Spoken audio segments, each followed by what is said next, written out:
लोकसभा चुनाव का ऐलान होते ही नेता अब जनता के दरवाजे दरवाजे घूम रहे हैं। चुनाव जीतने के बाद नेता 5 साल तक जनता की सुध नहीं लेते।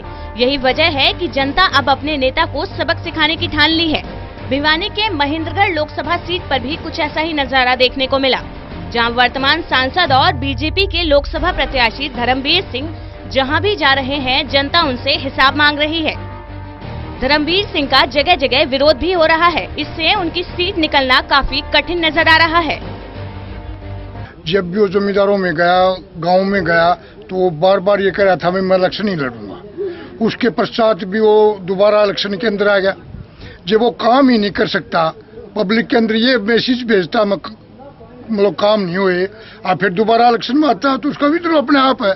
जब भी हम किसाना बारे में कोई बात होती है तो जगह जगह हर गांव में जब भी गया, कहीं कहीं पर भी उसका विद्रोह होता रहा है। जो विद्रोह होता रहा तो इसमें स्पष्ट रूप से है उसके पास है भी क्या।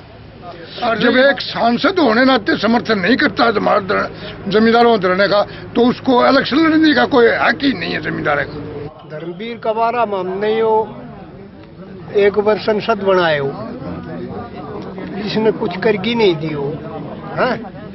तो इसको विरोध करा और क्या करा। माना जा रहा है कि पूरे देश में पीएम मोदी की लहर है, लेकिन केवल मोदी लहर के सहारे धर्मवीर सिंह की क्या नैया पार लग पाएगी, ये वक्त ही बताएगा।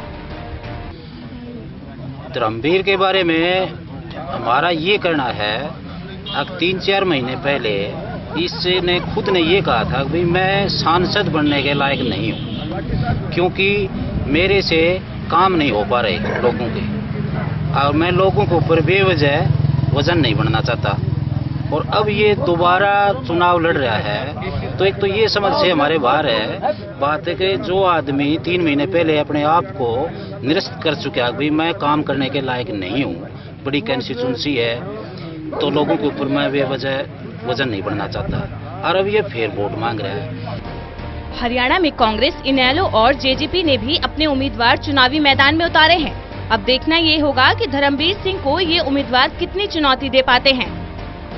हरियाणा डेस्क के लिए प्रदीप साहू की रिपोर्ट।